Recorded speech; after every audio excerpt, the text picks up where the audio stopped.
레위기가 성경 가운데서 제일 어려운 성경 가운데 하나예요. 그래서 창세기도 재밌고 출애굽기가 성막이 좀 어렵지만 아무튼 그럭저럭 지나갔다가 이 레위기에 소 잡고 양 잡고 막 여기에 가다가 거의 침륜에 빠져서 성경을 또 포기하는 분들이 의외로 많으신 것 같아요. 하지만 그 몇 가지 개념만 이렇게 정리하면 레위기가 굉장히 은혜로운 책이고 또 어려운 것이 풀려지면 그 어려운 것 안에는 그 중요한 그 비밀들이 들어있기 때문에 그 레위기의 중요한 몇 가지가 풀리면 성경 전체를 이해하는데 굉장한 이 안경을 갖게 돼요.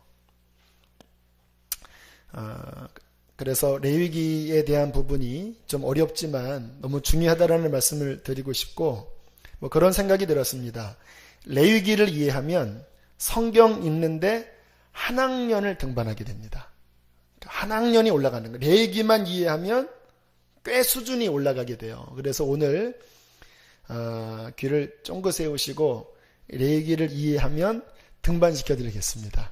각자 그 학년 수준에서 이제 한 학년씩 올라가게 된다라고 생각을 하시고 아무튼 성령께서 이렇게 찝어주시는 것 중심 개념으로 그렇게 말씀을 준비했습니다. 제가 이렇게 이제 여러 신앙의 부류들과 이렇게 이제 교제를 나누죠. 이제 목사니까 만나는 분들이 뭐 우리 교인뿐만 아니라 또 타교인들도 좀 만나고 그렇게 교제할 때 제가 부러운 분들이 있어요. 우리 감리교의 교인들은 지금 제가 드리는 이 부류에서 좀 멀어요. 우리 감리교의 분들은 좀 뜨겁기도 하고 어떤 뭐 은혜 체험도 있고 또 이렇게 열심도 있는데 이렇게 취약한 게 그 말씀에서부터 이렇게 쭉 세워지는 어떤 신앙 체계가 잘 없어요. 그래서 뭐 성령 받고 또 뭐 불 받고 또 뭐 교회에 뭐 남성교회, 여성교회 뭐 이런 활동들에 대한 것들은 잘 아시는데 그 장로교나 특별히 이 말씀에 아주 집중하는 교회 교인들은요, 이 대화 자체가 이 말씀 속에서 얻어지는 깊은 그것을 끄집어서 신앙생활을 전개해 나가요. 지난번에 우리 문영숙 권사님 아시죠? 우리 선화목자교회 그 기업의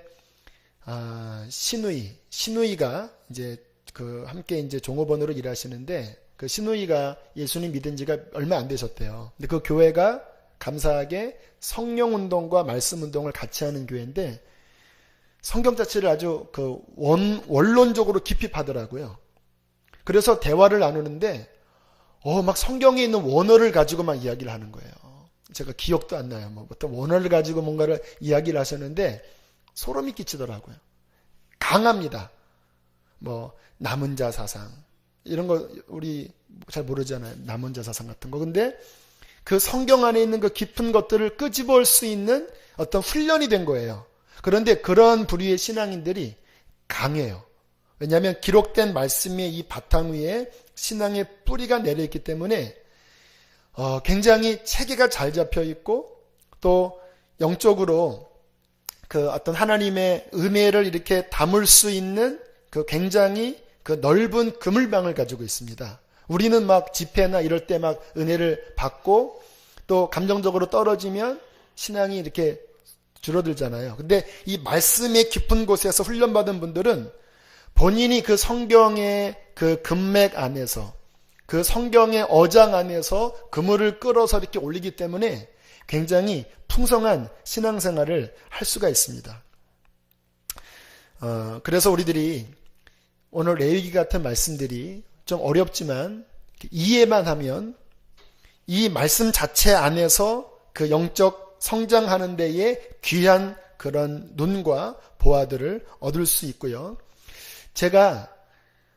저는 감사하게 아무튼 중고등학교 때도 성경을 열심히 읽은 편이었고 대학 들어가면서 성령 세례 받고 하나님이 저에게는 말씀의 은사를 주셨습니다. 주변에 아무튼 그랬어요. 제 주변의 동역자들이 너에게는 말씀의 은사가 있다.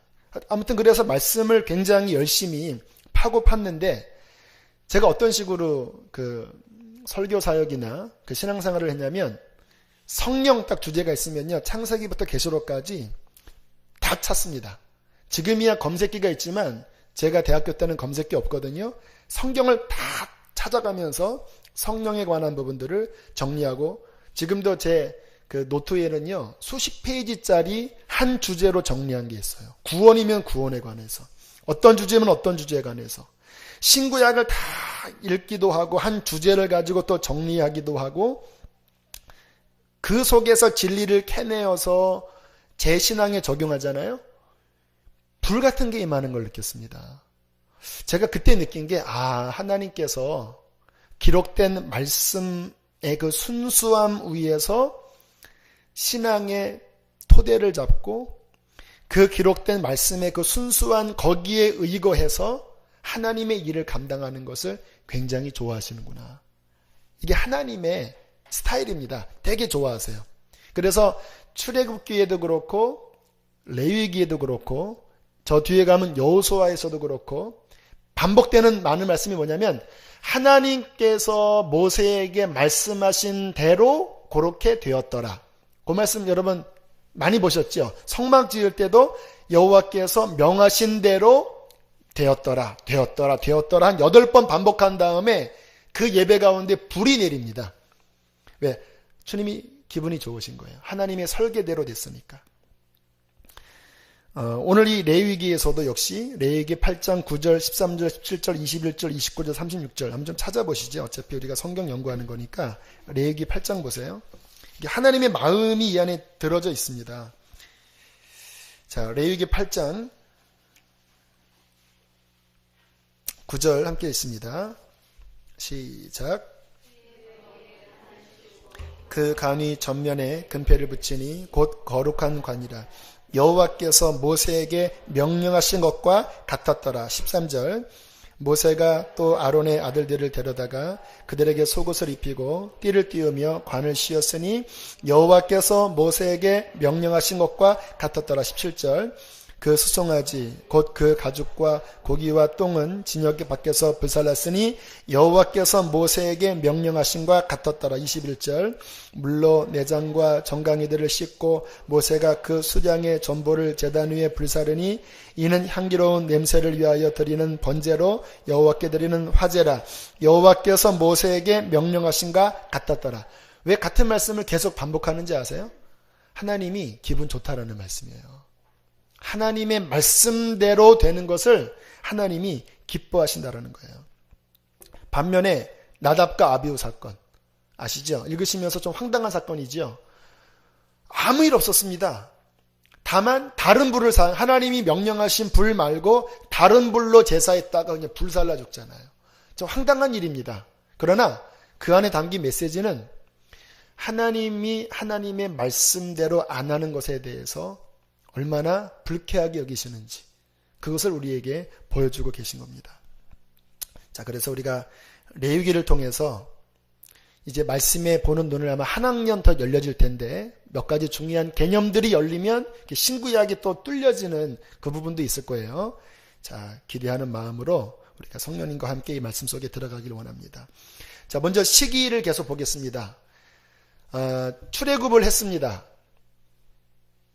가나안으로 가려면 이쪽으로 가야 돼요. 그런데 하나님이 가나안으로 인도하지 않고 다른 방향으로 인도해서 시나이 산이라는 곳으로 3개월을 여행하게 하셨습니다. 그리고 이 시나이 산, 시내 산에서 하나님께서 십계명을 주시고 그리고 성막 만드는 법을 알려주시고 그리고 이 레위기 어떻게 하나님을 섬길지에 대한 것들을 가르쳐 주시는 내용이 이 레위기거든요. 요 시내산에서 11개월 한 10일 정도를 머물러요. 그러니까 지금 이 레위기는 요 시내산에서 계속 출애굽기 중반부터 계속 시내산에 머물러 있는 거예요. 내용은 세 가지로 정리합니다. 이 17장 전체 내용이 세 가지로 정리되는데 첫 번째는 요 부분들을요 제가 인터넷 자료실에다가 그동안 했던 설교를 좀 더 정리해서 올릴 테니까요. 여러분들 꼭 다운받으셔서, 관심 있는 분들은 다운받으셔서 그 부분들을 좀 연구하시면 좋겠고요. 아무튼 레위기의 첫 번째는요, 어떻게 죄인된 우리가 거룩하신 하나님께 나아가 예배하는지에 대하여가 앞부분이에요. 하나님이 이스라엘에게 먼저 계명을 주십니다. 그런데 이스라엘의 계명을 지킬 수 있습니까? 없습니까? 못 지켜요. 왜? 근본 자체가 죄인이니까.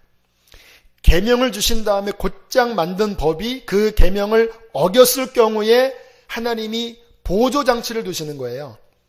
제사를 통해서 그 죄가 너희와 나 사이를 가로막지 못하도록 이 성막에서 그 각각 범한 죄에 대하여 이러한 방식을 통해서 너희는 내 품을 떠나지 말아라. 혹시 죄를 범했을지라도 나는 너희를 놓고 싶지 않다. 하나님의 마음이 들어있는 거예요. 하나님은 거룩하십니다. 죄를 싫어하세요. 그의 거룩함은 죄를 심판하십니다. 그런데 거룩함 앞에 하나님의 인자한 사랑이 있습니다. 그래서 하나님께서 만드시기를 주님의 이 거룩한 계명 앞에 설 자들이 없으니까 성막을 만들어 놓고 소와 양의 제사를 통하여 그 죄에 받을 진노가 인간에게 미치지 않고 성막을 통하여 양과 소에게 이 거룩한 진노가 쏟아부어지고 인간은 죄 없는 하나님의 백성으로 계속 교제할 수 있도록 그 문을 열어두신 것이 이 성막 제사법의 하나님의 은총이에요. 너무 감사한 거죠. 그러나 구약은 이 제사를 온전하지 않았습니다. 이 모든 것의 원형은 누군지 아시죠? 예수 그리스도예요. 예수 그리스도. 거룩한 하나님 앞에 인간이 설 수 없으니까 때가 되면 성막 자체가 예수 그리스도로 나타나거든요. 거기 소와 양이 결국 주님의 그 희생이거든요. 그 예수님을 통해서 내가 인간과 만나고 인간과 화목되리라. 이게 하나님의 원 그림이고 구약은 그 하나님의 원 그림의 마음을 이제 성막이나 여러 제사 절차를 통해서 좀 더 세밀하게 그 인간의 죄를 어떻게 해결하는지에 대한 것들을 좀 그 그림 동화식으로 이 레위기에 이렇게 표현하신 거예요. 그런데 이 모든 것의 원형은 예수 그리스도의 십자가입니다. 이 부분을 명확하게 알면 십자가가 더 실은 명확하게 이해가 되어져요. 그게 첫 번째인데, 그리고 두 번째는요, 그 후반부 한 19장부터 나오는 말씀은 어떻게 용서받은 우리가 거룩하신 하나님처럼 거룩하게 사는 생활에 대해서 나와요. 그래서 여기 보면 어떤 이제 간음죄에 대한 이야기들, 또 뭐 음식 규례들 여러 가지가 나오잖아요. 그러니까 생활입니다. 주님께서 내가 거룩하니 너희도 거룩하라 했던 것처럼 이제 주님과 동행하는 생활을 하려면 제사만 가지고는 안 되거든요. 자꾸 변화되어져야 되거든요. 그 거룩한 삶에 대한 기준들을 말씀을 하시고요. 마지막 세 번째는 절기에 대하여, 좀 절기는 제가 마지막에 자세히 풀어드릴게요. 뭐 유월절, 무교절, 초실절, 장막절 이런 절기에 대해서 이렇게 크게 세 부류로 나옵니다. 물론 이해를 하셔야 될 것은 요 레위기 내용 그대로 신약의 성도들이 그대로 따를 것은 아닙니다. 저 추어탕 먹습니다. 이대로라면 추어탕, 저 돼지고기 삼겹살 아주 좋아하는 편입니다. 그렇죠? 그 내용 그대로 지키진 않아요. 뭐 제사법, 지금은 뭐 구약처럼 제사 안 드려도 되고요. 음식 규례, 절기, 구약처럼 지키지 않아요. 그러나 중요한 것은 영적 의미는 봐야 돼요. 또 어떤 부분은 지금도 유효한 부분도 있어요. 그런 부분들을 가려서 볼 수 있는 눈이 우리에게 열려져야 합니다. 자, 이제 제사법부터 좀 살펴보겠습니다. 자, 먼저 1장에 보면 번제가 나옵니다. 그리고 2장에 보면 소제가 나옵니다. 자, 헷갈리지 말아야 될 것이요. 1장의 번제와 2장의 소제는요, 제사하는 방식에 대한 설명입니다. 잘 헷갈리죠? 나중에 이해가 되실 거예요. 무슨 말이냐면 번제는 뭐냐면 제사를 지낼 때 소나 양을 잡아서 불을 태워서, 짐승을 불을 태워서 제사하는 방식이 번제예요. 이해되셨죠? 소제는 짐승이 아니라 곡식가루로 제사를 지내는 거예요. 이게 이제 제사의 방식의 차이입니다. 짐승의 각을 떠서 하는 것 또는 곡식가루로 드리는 것. 요거를 가지고 그 뒤에 나오는 화목제, 속죄제, 속건제는 이제 구체적인 제사의 내용입니다. 어떻게 죄를 지을 때는 화목제를 짓고, 어떤 죄를 지을 때는 속죄제를 짓고, 어떤 죄는 속건제를 짓고. 그런데 속건제를 지을 때 방식이 그 번제 형태로 지을 수도 있고, 곡식가루의 소제 형태로 지을 수도 있고. 이해되셨죠? 네, 오케이. 이 정도는 여러분들 수준이면 넉넉히 이해하시리라 믿고요. 자, 이 제사법을 우리가 쭉 살펴보는데, 이 제사법은 우리한테 적용하자면요, 물론 근본적으로는 예수 그리스도의 십자가지만 또 다른 측면에서는 우리의 예배 생활에 대한 교훈을 이 안에 담고 있습니다. 먼저 번제는요, 동물을 잡아서 태우는 방식인데 철저합니다. 잡아서 껍질을 벗기고 각을 뜨고 잘 타라고, 내장을 벗겨서 더러운 것은 짐 밖에 더러운 장소에다 버리고, 그 내장과 기름을 불태우고 피는 성막에다 뿌리고 하면서 그 제물 자체를 온전히 불살라 태울 때에 그 불로 다 태워서 드린다 해서 번제입니다. 하나님은 지금도 우리가 예배 드릴 때 바로 이 같은 산제사를 원하십니다. 그러니까 온전히 드려지는, 온전히 태워지는 예배자를 주께서 찾고 계셔요. 아마 요즘 제가 이것을 많이 경험하는 것 같아요. 뭐 그렇게 이렇게 드리는 말씀이 자꾸 저의 어떤 것을 드러내는 것 같아서 조심스럽기는 한데, 여러분들이 잘 그냥 이해하시면 좋을 것 같아요. 제가 요즘 아무튼 예배 준비 때문에 살이 많이 빠졌습니다. 뭐 허리가 그냥 쑥 들어가 버렸어요. 예전에 그 땡땡한 바지가 쑥 들어가 버렸는데, 토요일이면요, 보통 설교문을 한 5장 정도에서 많으면 6장인데 한 장 한 장 나갈 때마다 2-3시간씩 걸려요. 간단하게 하면은 나가는데 하나님 앞에 제 심령을 드리고 성령께서 주시는 그 지혜와 계시가 임하여지만 그 다음 때로 진행되니까 한 단락 한 단락 지나갈 때마다 까마득해 보이는 거예요. 하나님, 과연 이 끝까지 갈 수 있겠습니까? 막 9시, 10시, 막 11시가 되도록 진행되지 않을 때는 막 속에서 막 비명소리가 들립니다.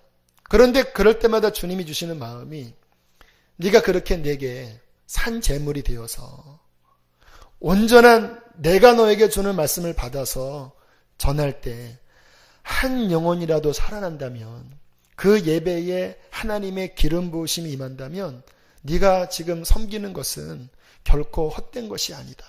그런 마음을 주세요. 맞다, 주님 맞습니다. 그리고 준비를 하고 미진합니다. 그럼 또 집에 가서 또 펼쳐놓고 또 조정을 하고 또 기도하고 하면 거의 11시 반 12시에 해서 토요일마다 잠잘 때마다 야, 이게 도대체 얼마큼까지 갈 수 있을래라는 생각이 들 정도로 제 안에는 굉장히 그 영적 쓰림들이 있어요. 그런데 감사한 것은요, 그게 예배자의 정상적인 헌신이라는 마음을 주시는 거예요. 쉽게 나가지 않고. 여기 그 번제 제물들이 자신의 생명을 바치는 거잖아요. 우리가 생명은 주님께서 바치셨지만 그 예수를 믿는 우리들이 우리가 산제사로 주 앞에 드려서 온전하게 주님 앞에 이렇게 번제처럼 드려지는 그곳에 하나님께서 그 예배를 받으실 때 그 예배에 하나님의 은혜가 쏟아지고 회복이 일어나고 놀라운 구원의 역사가 일어나는 거예요. 신구약 전체의 성경의 가르침입니다. 온전한 예배가 드려지는 곳에 언제나 하나님께서는 응답하셨고 그 하나님이 응답하시는 그곳에 이스라엘의 부흥이 있었습니다. 성경 다 그래요. 여러분 삶에 제일 승리의 키는 뭔지 아십니까? 하나님이 연락하시는 진짜 예배 한번 드리는 거예요. 그러나 우리 안에 죽여지지 않는, 각떠지지 않는, 온전히 주님 앞에 벗겨지지 않는 그것이 우리 안에 남아있으면요, 그 예배가 연락이 안 되는 거예요. 마치 가인의 제사처럼. 그 어떤 전도사님들이 중앙아시아에 단기 선교를 갔는데 거기서 그 양을 잡는 어떤 시범을 한번 보러 갔대요. 근데 재물을 잘못 선택했답니다. 보통 그 집에서 기른 양들은 순에서 이렇게 잡아서 목을 따면 그 도살장에 끌려가는 어린 양처럼 이렇게 죽는 모습 보면 예수님이 연상이 되는데, 근데 그때 양을 잡는데 양이 막 펄떡펄떡 뛰더니 막 머리 위로 막 뛰어다니더래요. 나중에 알고 보더니 산양을 잡아요. 산양. 원래 짐양을 잡아야 되는데 그거를 보고 거기 가신 전도사님이 크게 깨달았다는 거예요. 내가 저렇게 죽지 않은 산양이 되어서 주님이 목을 따려고 하면은 막 펄떡펄떡 튀면서 그런 내가 아니었나라는 간증을 들으면서 재밌게 들었는데요. 자, 두 번째 제사 방식 소제입니다. 자, 2장 보세요. 1절 함께 읽겠습니다.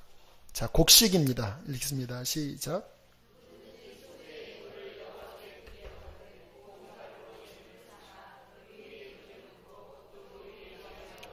중요한 단어가 뭔지 아세요?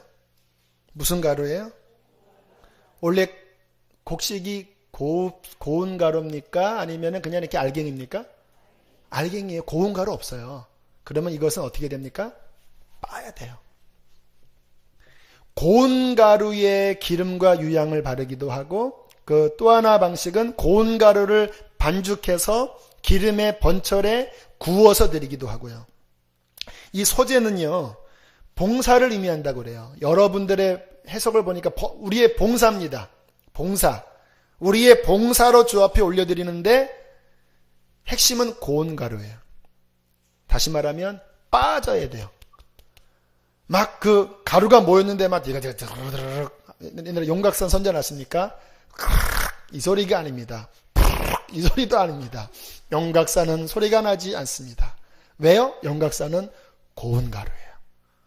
우리가 주님 섬기는데 이 자아가 안 꺾여지면요, 이게 소리가 나요, 이렇게. 그래서 어느 교회는 막 나오잖아요. 이렇게 김장김치를 깍두기파와 그 배추파가 서로 막 집어 던지면서 깍두기를 담궈야 한다. 배추를 담궈야 한다. 어느 교회는 푸른 초장파와 보혈파가 싸웠답니다. 푸른 초장파는 카페트를 파란색으로 해야 된다. 아니다. 카페트는 붉은색으로 해야 된다. 피아노 하나 막 옮기려고 하면 막 그런 보수적인 데서는요, 막 뭐 못 옮기게 해서 어떤 목사님은 지혜롭게 매주마다 1cm씩 옮겨갖고 한 2년 만에 뭐 옮기기도 하고. 이게 다 비본질적인 것으로 싸우는 이유는요, 안 빠져서 그래요. 우리가 일을 하다 보면요, 이게 사람이 있는 곳이기 때문에 또 서로의 어떤 연약한 부족함이 있습니다. 근데 이게 빠지지 않으면 그때가 부딪히는 거예요. 여러분, 뭔가가 걸리는 것은요, 그 사람에게도 문제가 있지만 내 안에 그것이 걸리게 하는 모난 게 있어서 걸리는 거 아세요? 그래서 정치인들이 막 그 과거에 막 민중운동하고 막 그 비리를 했던 그 사람들이 나중에 그 정치권에 왔을 때 똑같은 일을 하는 게 뭐냐면 그 분노하는 그 내면 안에 자기 께 있는 거에서 그러는 거예요. 주님께서 원하시는 것, 빠진 정말 고운 가루가 되어서 함께 성도들이 연합해서 성령 안에서 정말 반죽이 되어져서 성령의 기름으로 잘 구워서 주님 앞에 잘 올려드릴 수 있는 그러한 고운 가루의 떡과 소제가 되기를 축복합니다. 근데 막 씹는데 막 어그덕 하면서 분명히 떡은 만들었는데 뭐가 이렇게 씹히는 거야, 이렇게. 씨가 그대로 있는 겁니다. 그렇게 되지 않기를 바랍니다. 자, 이제 번제나 소제 방식으로 해서 이제 세 가지 제사가 나오는데요. 3장의 화목제입니다. 간단하게 보겠습니다. 화목제와 속제제와 속건제 세 가지가 이제 제사예요. 자, 화목제는요, 감사해서 드리는 제사입니다. 감사. 하나님의 은혜에 감사해서 드리는 제사인데, 왜 화목제냐면, 이 감사로 드리는 제사 중에 하나님과 우리와 그 화목이 있고, 특이한 거는요, 화목제는 유일하게 그 제물을 제물 드린 그 사람과 제사장이 함께 먹을 수가 있어요. 속죄제나 속건제는 제물 드린 사람이 못 먹거든요. 제사장만 자기의 그 분정된 부분을 먹을 수가 있거든요. 사람은 제사진의 평민은 못 먹어요. 근데 화목제는 신기하게 제사 드리는 사람이 그 제사의 회식에 함께 참여하면서 하나님과 화목하고 그리고 서로 간에 수평적인 그 화목을 누린다 해서 화목제입니다. 이 화목제가 잘 적용된 곳은 여러분의 목장입니다. 그 목장 안에서 하나님께 예배하고 또 서로의 식탁의 공동체를 하면서 그리스도의 이름을 찬양할 때 화목제를 드리는 거고요. 4장 5장은 속죄제인데 속죄제는 말 그대로 4장 3절 읽어보실까요? 시작. 만일 기름부을 받은 제사장이 범죄하여 백성이 허물이 되었으면 그가 범한 죄로 말미암아 흠없는 숫송아지로 속죄제를 제사장의 범죄지요. 13절 보세요. 시작. 만일 이스라엘 온 회중이 여호와의 계명 중 하나라도 부지 중에 범하여 허물이 있으나 스스로 깨닫지 못하다가 14절 그 범한 죄를 깨달으면 회중은 숫송아지를 속죄제로 드릴지니 그것을 회막 앞으로 끌어다가 됐습니다. 네. 제사장이나 평민이나 족장이나 죄가 생각나면 그 죄를 해결하고 예배 드리셔야 돼요. 그거를 덮어둔 채는 안 돼요. 하나님 앞에 나아갈 때 그 죄에 대한 구체적인 깨달음, 그 다음에 자백, 그리고 피로 말미암아 씻음 받고 하나님 앞에 예배하는 거예요. 우리도 마찬가지죠. 죄에 대하여 구체적으로 자백하고 그리고 용서받고 화해하고 그리스도의 보혈로 씻기고 하나님께 나갈 수 있죠. 자, 그게 구체적인 죄, 사람의 죄, 하나님의 계명에 관한 죄가 속죄제고요. 6장 7장은요. 그 5장 14절에 보면 속건제라는 것이 나옵니다. 이 말이 좀 어렵죠. 자, 5장 15절 한번 읽어보세요. 15절 시작. 성물에 대하여 됐습니다. 여호와의 뭐에 대하여? 자, 6장 2절 읽어보세요. 6장 2절 시작. 여호와께 신실하지 못하여 범죄하되 물건이나 전당물을 속이거나 도둑질하거나 착취하고도 사실을 부인하다가 깨달으면 속건제가 뭐에 관한 회개일까요? 물건이죠. 속건, 물건입니다. 그러니까 여호와의 성물에 대하여 죄를 깨달을 때나 내가 이웃에게 돈을 꾸고 갚지 않거나 또는 도둑질하거나 사기치거나 했을 때 이거는 죄구나 라고 깨달았을 때는 속건제를 드리는데 속건제의 특징은 그 손에 입힌 것의 5분의 1을 더해서 배상을 해주면서 제사를 지내라는 거예요. 신약시대에도 연결이 돼요. 우리들이 어떤 훔치거나 또는 사기친 거에 대해서 하나님 앞에 철저하게 회개할 때는요, 갚아야 됩니다. 물론 내가 정돈이 없어서 탕감을 받을 때는 탕감을 받아야 되지만 갚을 때는 갚으셔야 돼요. 그래서 지난번에 우리 가정에서도 회개할 때 한 10년, 15년 전에 생각나는 것도 그 돈을 이렇게 해서 걷다가 보낸 일도 있었습니다. 하나님께서 철저한 걸 원하세요. 그 찰스 페니 자서전을 보면요, 도벽이 있는 여자가 있었습니다. 무조건 니께 내 거고 내께 내 건 거예요. 딱 가다가 어머 내 거 이렇게 그냥 항상 이렇게 막 뭐 집에 있는 게 다 근데 복음을 만나고 회개에 대한 메시지를 들었을 때 갚으라는 이 말씀에 찔렸습니다. 그리고 이제 막 지나가다가 생각나는 다 도둑질한 겁니다. 그러니까 또 이거 또 생각나면 또 갖다 주고 또 생각나면 갖다 주고 하면서 하면 다 갖다 줬대요. 근데 마지막 또 이 여자가 막 거의 미칠 지경 돼서 이 피니 목사님에게 상담을 받으러 왔대요. 왜 그럽니까 했더니 이거는 생각이 안 나요 하면서 보니까 성경책으로 친 거예요.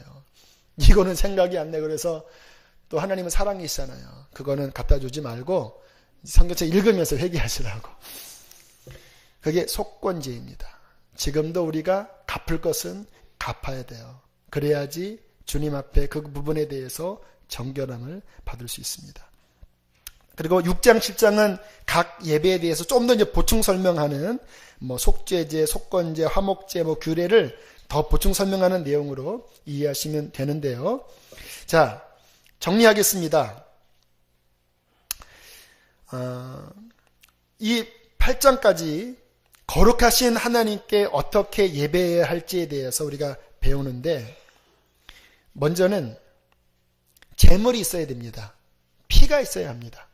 예배의 가장 중요한 것은 희생과 피예요. 그래서 성막 생각하면요, 떠오르는 이미지가 무슨 색깔이어야 되냐면요, 우리는 안 봤으니까 모르잖아요. 무슨 색깔이게요? 성막하면 빨간색입니다. 얼마나 많은 소와 양이 잡혔겠습니까? 제사장의 옷에도 피가 튀겨 있고 휘장에도 막 피가 뿌려져 있고. 그렇죠? 예배의 첫 문은요, 피입니다. 피.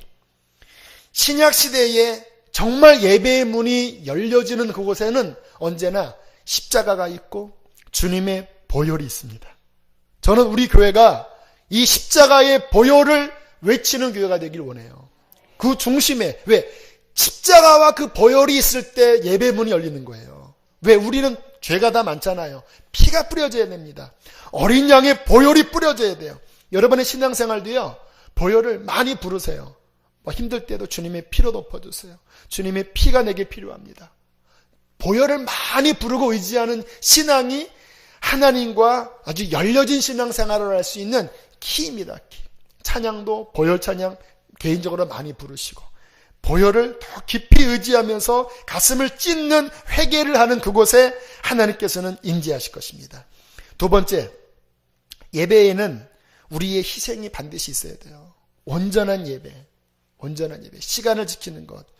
습관적으로 늦으시는 분은 아쉽지만 저는 그 예배가 어쩔 수 없는 것이라면 회개하면 되지만, 습관적인 것은요, 그 예배 실은 공치시는 거예요. 하나님 못 받으세요. 왜?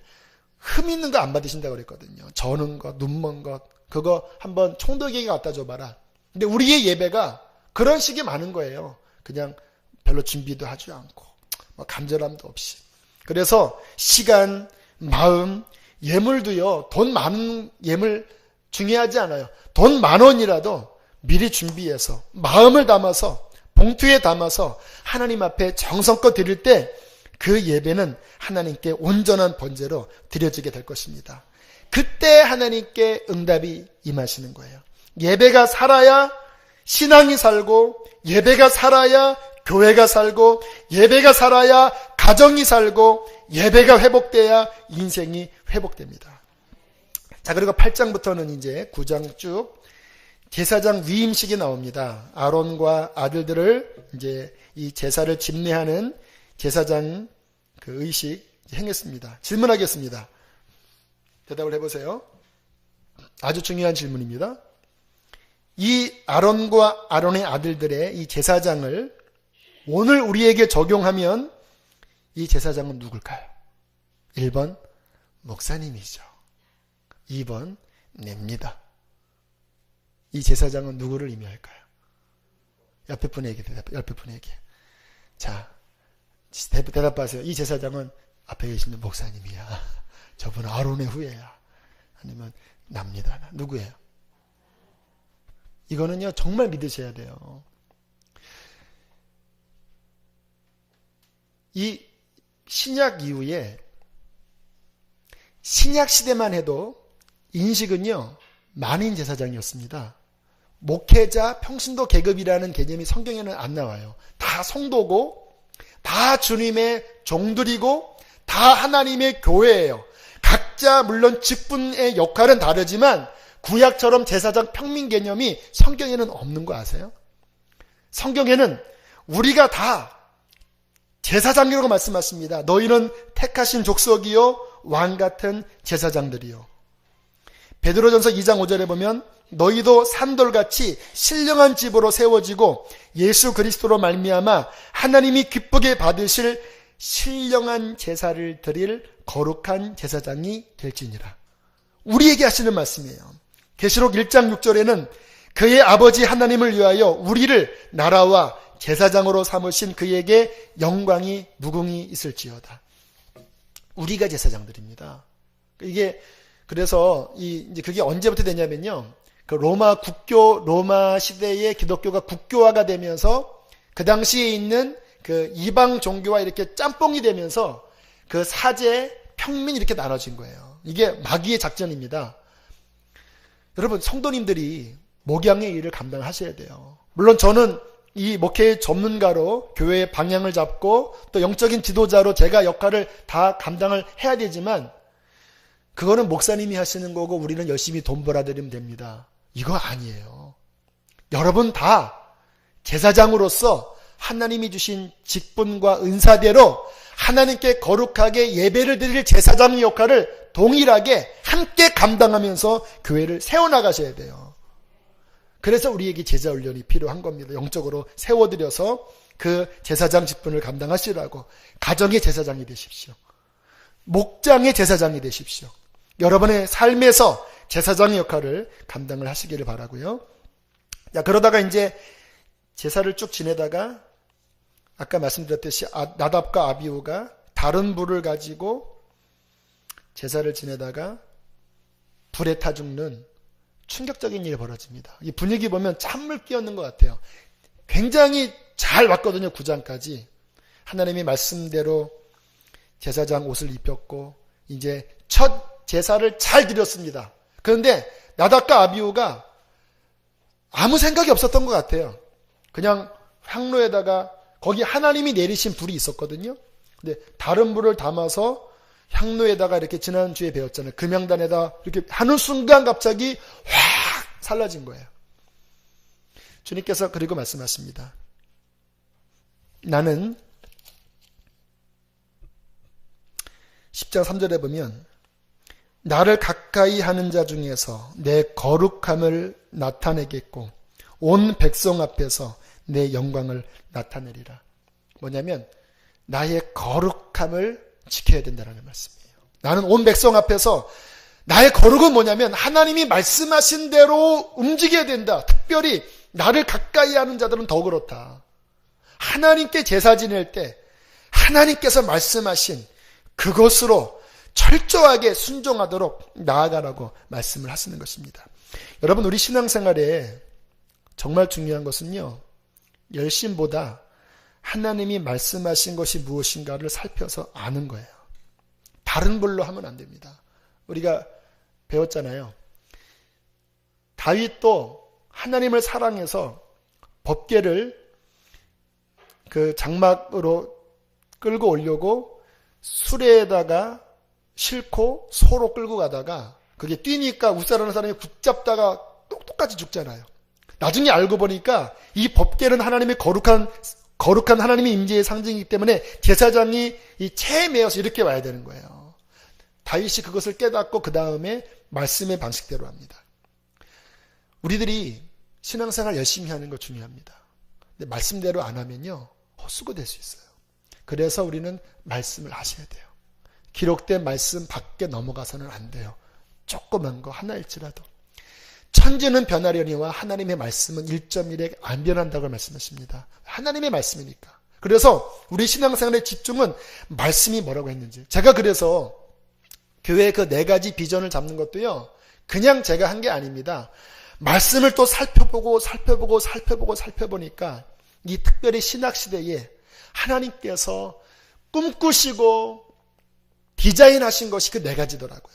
복음으로 영혼을 구원하고, 그 복음 위에 성령이 부어지면서 풍성함을 누리고, 말씀의 훈련으로 믿는 사람들이 그리스도의 형상으로 변화되는 일들이 일어나고, 그러면서 내가 구원받고 내 가족이 구원받고 땅끝까지 복음을 전하는 선교 역사가 일어나는 것이 하나님의 말씀의 핵심의 기둥이더라고요. 제가 고안한 게 아닙니다. 말씀 가운데 있는 그것을 깊이 들어가서 뽑아서 주님 앞에 올려드리고 그렇게 되게 해달라고 기도하는 거예요. 하나님께서 그분이 계획하신 거기 때문에 우리가 믿고 추구하고 나아가면 하나님은 이곳에 불을 내려주실 거예요. 왜? 하나님이 말씀하시고 중심에 있는 그것이니까. 우리 신앙생활에 내가 복음으로 하면 안 돼요. 하나님께서 말씀하신 것이 무엇인가. 혹시 나의 삶에 그냥 내 방식대로 하는 다른 불이 있지 않나. 빨리 버리셔야 됩니다. 그것들은.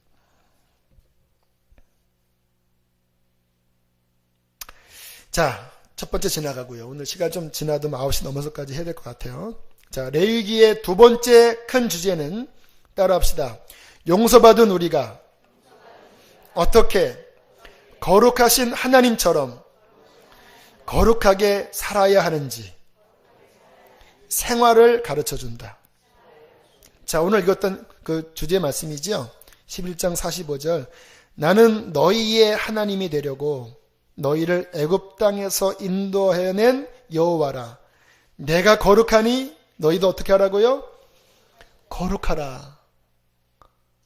하나님이 그 죄에 찌든 그의 백성을 은혜로 구원하셨습니다. 잘 이해하셔야 돼요. 죄에 찌든 백성을 그의 행위로 구원하신 것이 아니라 하나님의 은혜로 희생양이신 예수 그리스도를 통해서 구원하셨습니다. 그래서 우리의 구원은 행위로 구원받은 것이 아니라 하나님의 전적인 은혜로 구원받았습니다. 우리는 그러므로 자랑할 것은 나의 행위가 아니라 그분의 공로와 은혜를 우리는 자랑하고 찬미하는 자들이에요. 그런데 오해해서는 안 돼요. 그렇게 은혜로 구원받은 우리가 여전히 죄 가운데 살아도 그것은 합법적으로 무방하다라는 것을 이야기하지 않아요. 은혜로 구원받은 우리가 이제 그리스도의 보혈과 성령을 통하여서 그분의 거룩함을 향하여 나아가도록 구원하신 거예요. 행위로 구원받은 것은 아니지만 은혜로 구원받은 우리는 그의 거룩함을 향하여 나가도록 구원받은 거예요. 만약에 은혜로 구원받은 우리가 여전히 죄 가운데 살면 굉장한 문제가 생깁니다. 제가 자꾸 이렇게 말씀을 드리는 게 좀 비판적인 것 같아도 좀 죄송스럽긴 하는데 이게 제가 자꾸 왜 말씀을 드리냐면 바로잡으려고 하는 거예요. 우리나라 개신교가 아마 전 세계적인 복음주의가 그런 것 같아요. 한 7, 80년 동안 무슨 이야기를 계속 외치냐면 은혜로 구원받는다, 믿음으로 구원받는다. 이게 계속 외쳤습니다. 그런데 그 다음 이야기를 하지 않았어요. 은혜로 구원받은 우리들은 주님의 거룩함처럼 우리도 거룩해져야 한다. 거룩함이 없이는 주를 보지 못한다. 그의 성령은 우리를 거룩해 하는 영이다. 육신을 부인하고 나 죽고 예수로 살고 주님의 거룩함을 향하여 달려나가는 것이 우리가 구원받은 목적이다. 이 이야기를 해야 되거든요. 이거를 안 하는 거예요. 그리고 성공지상주의, 기복신앙, 예수 믿고 복받는다. 이 이야기만 하는 거예요. 어떻게 된지 아세요? 처음에는 잘했어요. 은혜로 구원받았습니다. 근데 그 다음에 나갈 수 있는 말씀의 목표를 제시하지 않으니까 그 다음에 이것을 가지고 어떻게 예수 믿고 성공하고 잘 살고. 근데 문제는 뭐냐? 구원받았지만 육신이 우리 안에 움직이잖아요. 이거를 정말 십자가 붙잡고 나 부인하는 신앙으로 싸워나가야 되는데 그거를 안 가르치니까 이중적으로 돼버렸습니다. 교회에서는 할렐루야 예배 잘 드리는데 사회 나가서는 세상과 똑같이 살면서 이상한 열매를 맺히게 된 결과가 지금 이 모습입니다. 그래서 한국교회가 지금 어렵게 되는 거예요. 이 부분이 그래서 얼마 전부터 하나님이 이 진리를 여러분들을 통해서 열고 계십니다.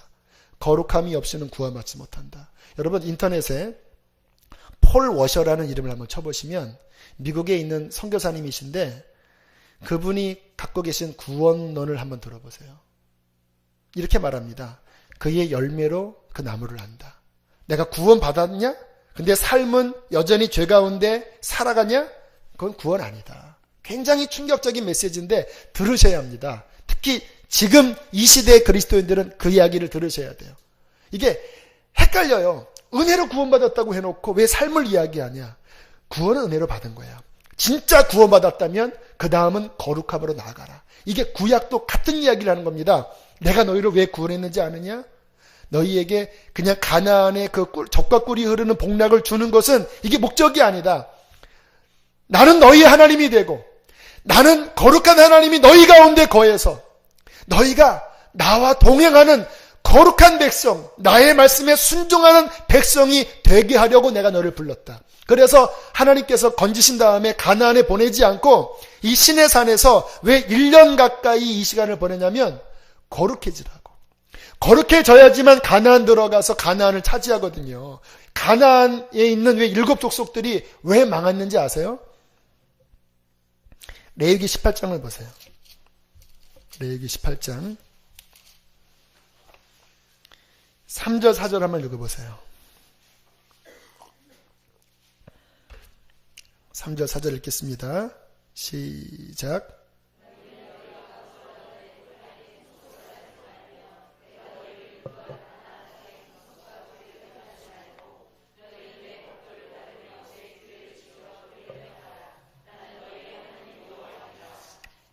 자, 주님께서 말씀하시기를 너희가 과거의 애굽 땅의 풍속도 따르지 말고 또 가나안의 풍속도 따르지 말아라 라고 주님께서 말씀을 하시는데, 제가 지금 찾았던 부분들이 어디에 들어갔나.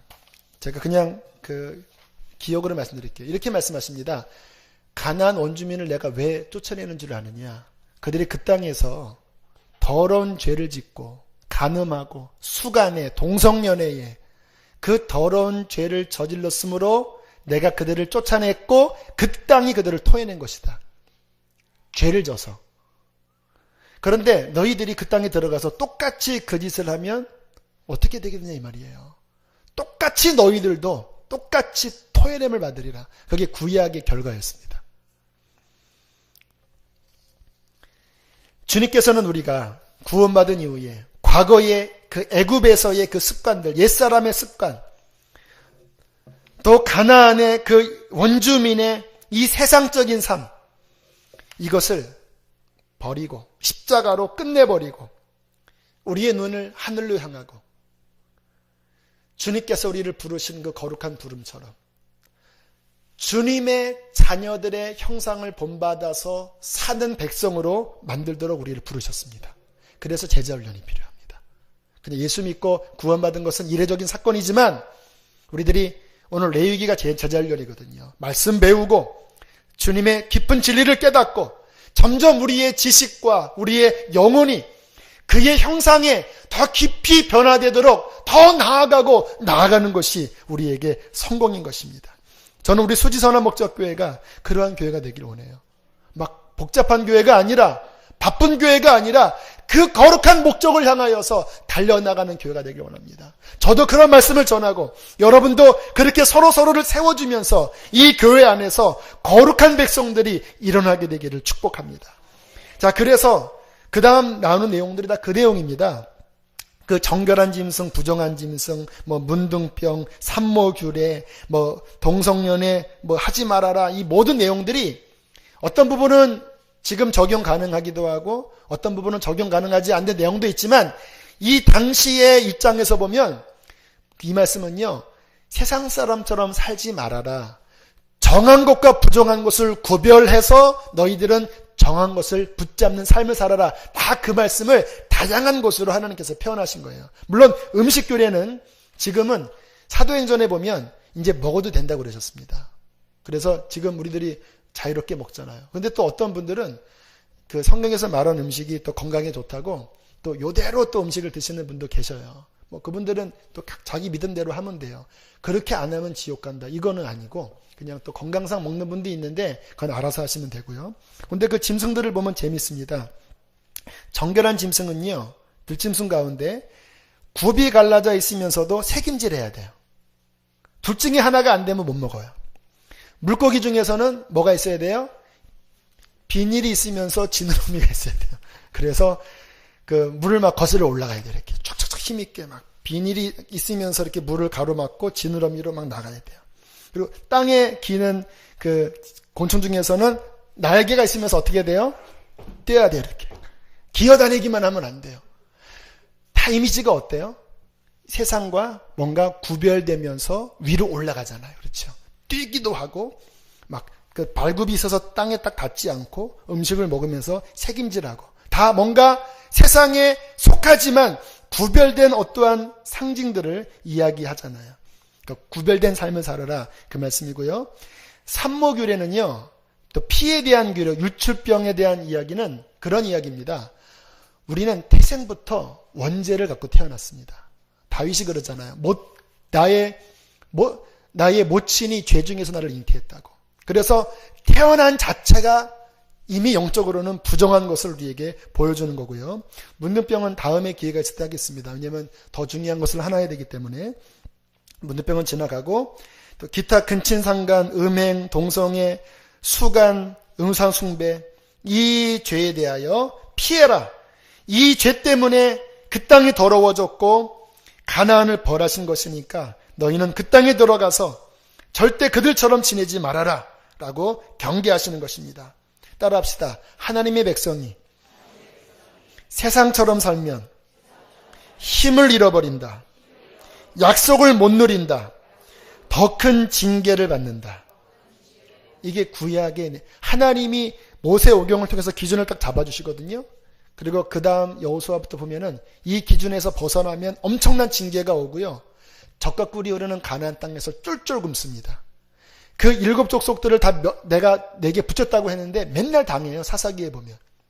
하나님의 백성이 거룩한 삶에서 벗어나면 힘을 잃고 약속도 못 누리고 더 큰 징계를 받는 거예요. 그러므로 우리의 삶의 목표, 주님이 거룩하니 우리도 거룩함으로 나가야 합니다. 우리 힘으로 안 돼요. 그래서 성령이 오실 것입니다. 구약은 왜 실패한지 아십니까? 십자가가 없고 성령이 없어서 그래요. 그러나 신약시대에는 성공할 수 있습니다. 왜? 십자가를 통해서 은혜의 문이 열렸고 성령이 내주하셔서 육체의 죄를 이길 수 있게 하신 것입니다.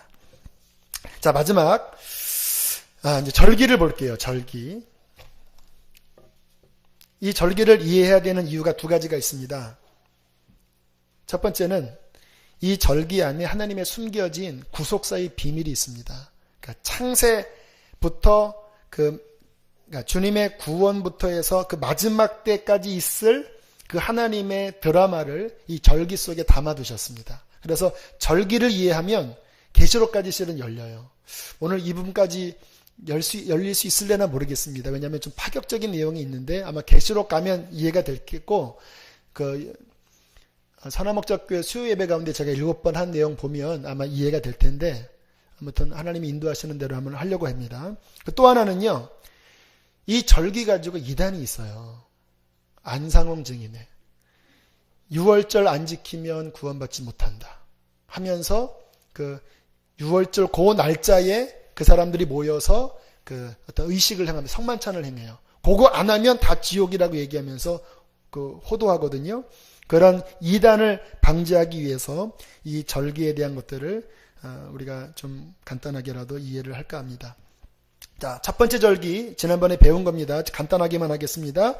6월절입니다. 6월절. 6월절은 우리의 구원을 보여주는 거예요. 예수님이 십자가를 언제 지셨는가? 이 6월절 절기 때 주님께서 십자가 지셨습니다. 우리가 예수님 믿으면 우리는 6월절 참여한 겁니다. 6월절을 참여해야지만 구원받아요. 근데 안상홍 중에서는 뭐라고 이야기하냐면 그 1월 14일인가 15일 날 그 날짜에 모여서 그 성찬을 해야 된다는 거예요. 아닙니다. 자, 갈라디아서 한번 찾아보세요. 갈라디아서. 이단에게 반박할 말을 하기 위해서 찾는 거예요. 갈라디아서 4장 보세요. 신약성경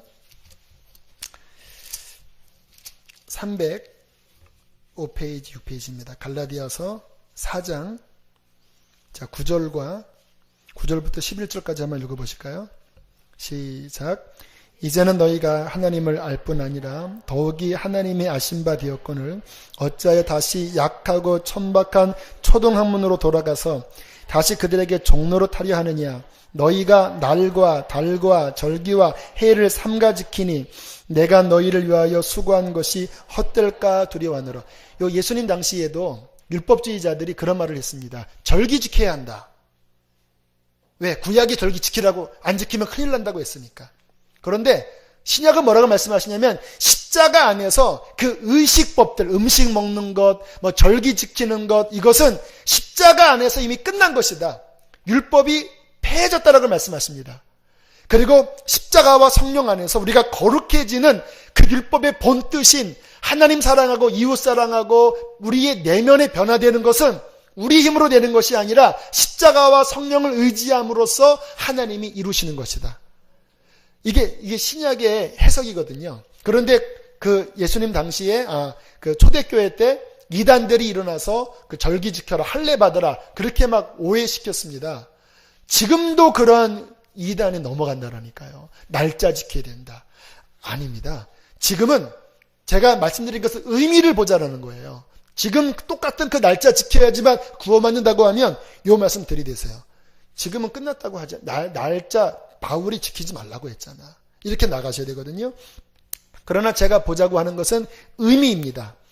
이 유월절 바로 예수 그리스도의 희생 제사를 통해서 구원 얻은 것이 유월절 하나님의 계획이고요. 유월절 그날 지나고 그 다음에 한 주 동안 무슨 절기가 있죠? 무슨 절기가 있죠? 무교절. 무교절은 뭐죠? 집안에 누룩을 두지 말고 누룩 없는 무교, 누룩 없는 떡을 먹으라는 거거든요. 이거는 무슨 말을 의미하냐면 아까 그 드린 말씀이에요. 예수 믿고 누룩과 같은 죄를 우리의 삶에서 멀리하고 순전한 믿음과 순전한 삶으로서 하나님 앞에 드려지는 떡으로서 순전한 거룩한 삶을 사는 것이 신앙생활이다라는 것을 보여주는 거예요. 유월절을 통과한 자들은 반드시 무교절로 들어가셔야 합니다. 유월절 통과했는데 여전히 세상에서 찌들어 살면 그런 누룩이 있는 그거는 죄라는 것이죠. 자, 그 다음에 세 번째가 초실절입니다. 초실절. 자, 아마 저도 오늘 정리하면서 이 부분이 해결이 됐어요.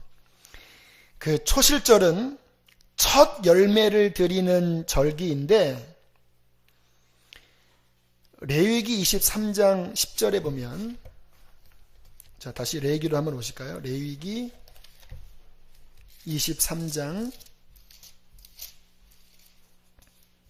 자 10절 한번 읽어보실까요? 시작. 너희는 내가 너에게 주는 땅에 들어가서 너희의 곡물을 거둘 때에 너희의 곡물의 첫 이삭 한 단을 제사장에로 가져갈 것이요. 자, 첫 이삭을 떼는 게 나오고요. 그 다음에 15절 16절을 보세요.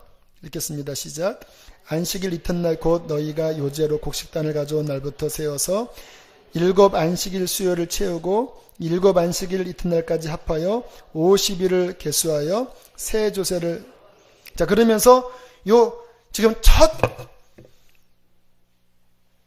열매를 드리는 게 두 번이 나오더라고요. 먼저 초실절이 있고 그 다음에 맥추절이 있어요. 제가 지난번에 그 권금승 권사님 이거를 물어보는데 제가 잘 정리를 못했습니다. 근데 다시 정리가 됐습니다. 이게 어떤 거냐면요. 첫 번째 초실절은요. 보리 첫 이삭이래요. 이거는 언제냐면 무교절 지난 다음 날 드려지는 첫 열매예요. 보리 첫 열매. 그리고 그로부터 50일이 지나서 또 첫 열매가 드려지는데 이것은 밀이랍니다. 우리나라 말로 맥추절로 번역을 했지만 이때는 밀이래요. 밀 이삭을 단을 해서 올려드리는. 그래서 두 가지가 첫 것이라서 해결했는데 오늘 조사해 보니까 앞에 거는 제일 처음 읽는 보리 첫 이삭이고 뒤에 있는 77절 또는 오순절 이거는 밀 이삭을 단을 해서 올라가는 거예요. 영적인 의미가 있습니다. 한번 생각해 보세요. 무교절 다음에 첫 열매인 보리를 한 단을 올려드리는 것은 무엇을 의미할까요? 어떤 첫 열매일까요? 여러분, 부활의 첫 열매가 누군지 아세요? 고린도전서 15장 20절에 이렇게 말씀합니다. 이제 그리스도께서 죽은 자 가운데서 다시 살아나서 따라합시다. 잠자는 자들의 첫 열매가 되셨도다. 그러니까 첫 열매, 부활의 첫 열매, 인간으로서 세상 구원하시는 그 인간의 대표로서 첫 열매로 부활의 열매를 올려짐으로써 이제 그 이후에 수많은 사람들이 주님처럼 부활의 은혜를 볼 것이라는 그 상징으로 주님께서 잠자는 자들의 첫 열매로 부활하신 거예요. 자, 그 다음에 50일이 지난 이후에 또다시 첫 밀 이삭이 올려지면서 또 구원의 역사가 일어났잖아요. 근데 이 오순절날 무슨 일이 벌어졌죠? 신약에서 성령이 임하셨죠? 성령이 임하시면서 초대교회에 무슨 일이 벌어진지 아십니까? 이제 사람 중에서 첫 구원받은 단이 올려지게 된 거예요. 성령이 임하시면서 교회가 탄생했고, 그때 베드로가 복음을 전할 때 3,000명이 회개하면서 첫 열매가 주 앞에 올려지는 일들이 벌어지면서 기가 막히게 이 하나님의 계획들이 착착 이루어집니다. 더 비밀이 있습니다. 이 부분이 좀 여러분들이 오해가 될 수도 있는데, 그냥 어차피 이제 1년 지나서 계시록까지 다 보면 이 부분을 정리할 수 있으리라 싶은데, 요게 제가 계시록을 보면서 좀 의아한 부분이 있었습니다. 왜냐하면 요한계시록에 보면 마지막 때에 교회가 이렇게 두 부류로 나눠지는 내용이 있는 거예요. 그 요한계시록 7장에 보면 입맞은 14만 4천이 흰옷을 입고 하나님 앞에 찬양하는 장면이 나온 다음에 곧장 이어서 무슨 말씀이 나오냐면, 수많은 허다한 무리들이 큰 환란을 통과해서 나오고 그들이 그 큰 환란 가운데 구원받아서 구원하심이 보좌에 앉으시니와 어린 양이께서 찬양하는 이렇게 내용이 이렇게 항상 같이 나와요. 그리고 또 뒤에 가면 13장과 12장에 보면 그 여인이 해산한 그 한 아이가 위로 올라가고, 그 다음에 여인의 남은 자손들이 사단과 싸우면서 666표를 받지 않고 막 싸운다는 내용이 나오거든요. 제가 이게 잘 정리가 안 됐는데 절기와 맞물리면서 해석이 되더라고요. 그 순전한 사람들이 성경을 보니까 요한계시록 14장에 처음 익은 열매라고 나와요. 맥추절. 처음 익은 열매. 이 땅 가운데서 정말 순결하게 주님과 동행하고 그 입술에 흠이 없고 세상과 간음하지 않고 정말 어린 양이 어디로 인도하든지 따라가는 그 순결한 자들이 첫 열매로 올라가는 장면이 있고요. 남은 백성들, 그렇게는 못 살았어요. 하지만 주님을 사랑하는 주님의 백성들이에요. 그들은 요한계시록 14장에 보니까 한번 읽겠습니다. 쭉 넘어가 볼까요? 요한계시록으로 넘어가셔서 14장 보세요. 14장. 요한계시록 14장 14절로부터 16절까지 함께 읽겠습니다. 거기에 제목이 여러분들 성경에 써있나요? 뭐라고 써있죠? 마지막 수확, 추수, 마지막 절기인 수장절입니다. 그러니까 다시 정리하면요, 6월절, 무교절, 초실절 예수님 올라가시고, 그 다음에 오순절, 맥추절, 그게 같은 말입니다. 77절, 맥추절 같은 말, 오순절 같은 말이에요. 이렇게 다시 첫 단이 올라가고, 그 다음에 마지막 수장절 때 마지막 추수가 일어나면서 이제 곡식을 다 완전히 저장하는 게 마지막 수장절, 초막절, 장막절 그 말이거든요.